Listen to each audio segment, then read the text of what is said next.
Now that Justin Trudeau has bought himself the entire left media and controls it all with our tax money, we are seeing the death of journalism in a way, and the surge of hit pieces. So we're no longer dealing with articles, we're dealing with hit pieces.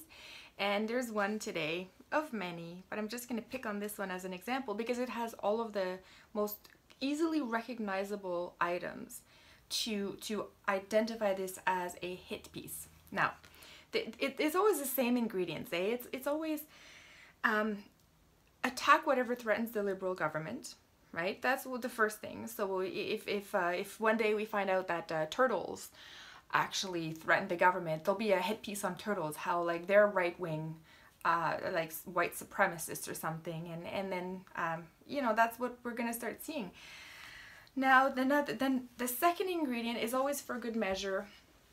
I'm getting all comfortable here. I figure you may as well grab a coffee if you can. I think this is gonna be a little bit longer than my normal videos.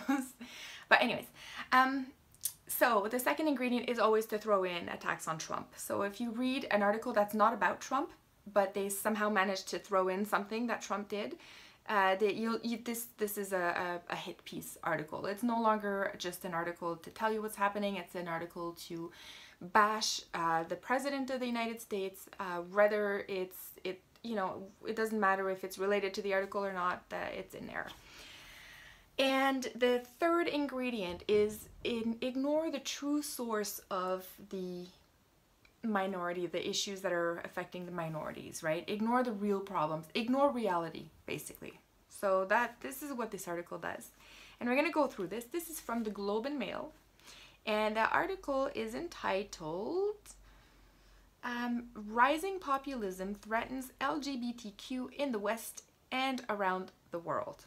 So I'm glad there's John Ibbotson is the article writer. I'm glad he figured it out, right? Because we were all wondering what is threatening the LGBTQ, right? Clearly they have to be an oppressed, victimized class, but nobody in the West can figure out what's oppressing them. But this John Ibbotson, he had a stroke of genius. He figured it out. So what is attacking threatening the LGBT is the rising in populism. So in Poland, this is how the article starts. In Poland, 2 months ago, more than 200 schools planning to hold a Rainbow Friday to promote tolerance for sexual minorities had to cancel the event under orders from the increasingly authoritarian government's Minister of Education. Now, you see how they did that there? They took an event that happened in Poland and are claiming that it's tied to the rise in populism. Now, first of all, Poland is a republic. Second of all, Poland, they are hoping in this article you don't know much about Poland and you just isolate that fact and look at that fact alone, know nothing about whatever's happened before. But Poland has seen two very, very damaging ideologies wash through its country in the last 100 years. So it started with the Nazis who took over Poland in 1939. After the Nazis were done and had damaged the core of Poland, the communists came in, the Soviet army took over, and they did even more damage for an even longer period of time. So Poland has kind of had it with this shit, right? They're like, fuck this, we're not gonna succumb to any more ideologies anymore. So Poland has rightfully identified globalism as the next threat to their borders, and part of the globalist agenda is the LGBT agenda. So this is why you see in all the Western countries LGBT is trying to be pushed into the schools, but somehow nobody's pushing that agenda in the Islamic countries. So I find that very particular that you know, they claim to have a global LGBT community, but they're only doing their activism in the Western countries and yelling at any Western country who doesn't completely oblige 100% to their demands. That government of that country is authoritarian, right-wing, and populist. So this article keeps going on like that. Now, I mentioned earlier that, you know, for good measure on a hit piece, it's always a good idea to have a Trump bash fest. And of course it's there, second paragraph of the article. In the United States, as part of the Trump administration's attack on transgender rights, the Department of Health and Human Services is circulating a proposal that would ban any definition of gender other than the sex listed on a person's birth certificate. So, you know, let's talk about President Trump's ban on the transgender rights. So what they're talking about here is the military, how President Trump has banned transgenders from being in the military. Now, there's a bunch of military majors and high-ranking officers who have advised Trump on this, and it's kind of the same thing as for diabetes. If you're diabetic, you can't be in the army. Now, the reason is it's very tough if you're on a certain dosage of medication that needs to be taken periodically. So suppose every day at 4 p.m. you have to take your drugs, your hormone drugs. Just like every time a blood sugar goes low on a diabetic, you have to take an insulin shot. It's the same thing for transgenders. This is the reason they're going to be called to go to combat somewhere, and they will not have access to the medication that they need in those times. So this is why there's a ban on transgenders in the military. Also the military has to be taken seriously. Like, they have to go out and kick ass. You have to be afraid of the military if you're another country, because that's what keeps the country that you're in safe, is your military. So they want to make sure that the military is strong. So when army majors are recommending to President Trump that the transgender be banned from the army because of the medical requirements behind the transgender reality, then Trump put a ban on that. And he's doing the right thing, right? Now, they won't tell you that in this article, right? They made sure to just paint Trump as somebody who is just there to bash transgender rights. He's not. Trump actually doesn't care. He doesn't care. He tells the transgender people, use whatever bathroom you want. I don't care. He's not there to take away the rights. And in fact, he's probably more tolerant than most governments on the planet. So the article continues. There's a second wave of Trump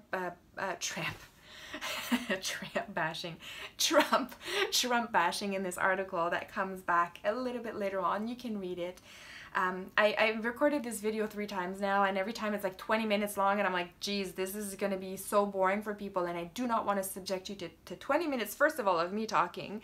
I can barely stand myself recording these videos, and then second of all, me talking about LGBT. So anyways, trying to keep it down to 10 minutes. So the point I want to make in this article about being a hit piece is that the third ingredient, they are ignoring the reality. So let me tell you, and this is why you come to me and my channel, because I am not really afraid to tell you what the truth is. I love the truth, and the truth is always going to win.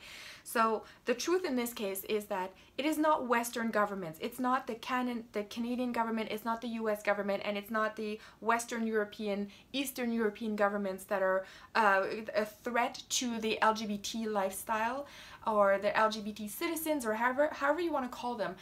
Those are the countries who have provided the LGBT community with the rights that they have today. This is the most tolerant societies of the LGBT community in the world. There is no other place than Western Europe, Eastern Europe, Canada, United States that gives the most amount of tolerance and acceptance for the lifestyle of anybody who is part of the LGBT community. This is the safest place that that community can be.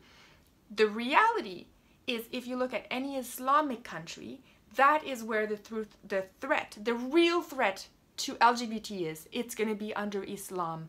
Islam has a doctrine that mandates Muslims to kill gay people. It's in the Quran, it's in the Hadith, it's in the Sirah, and you have to, if you're a Muslim, it's your duty to kill them. And the imams and the sheikhs will tell you that the reason you have to kill them is out of compassion. You cannot allow a gay person to live under sin on earth the rest of his life. He's a sinner. As soon as you're gay, you're a sinner for the rest of your life. There's nothing you can do. So the compassionate thing to do is to end his life right then and there. This is why the Quran, the Hadith, mandate for people to take the gay people, Muslims to take gay people to the highest point in the land and throw them off. If the person who was thrown off happens to survive the fall, they are mandated to then take rocks and pummel them with them until they die. This is a requirement under Sharia.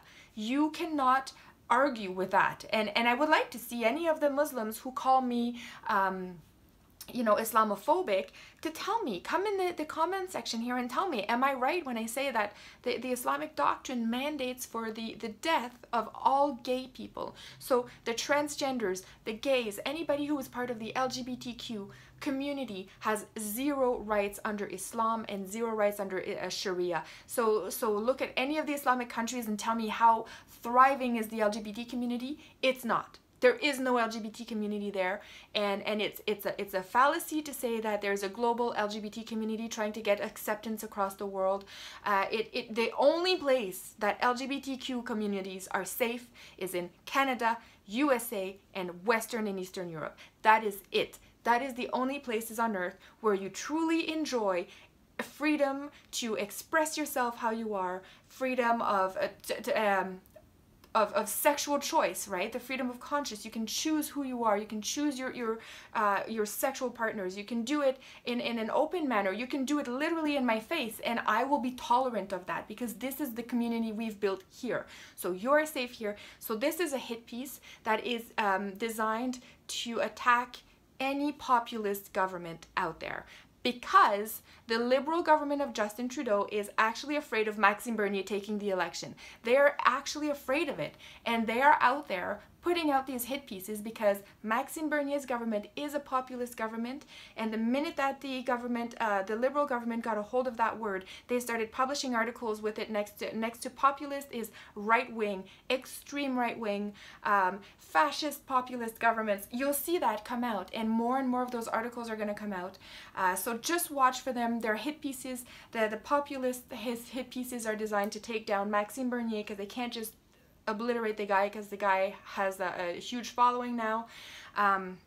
So anyways, they're doing it a little bit more subtly, but it's still not very subtle. It's obviously a hit piece. So there you go. I'm 2 minutes over the 10-minute video I wanted to do. I apologize for that. Hopefully you stuck with me till the end.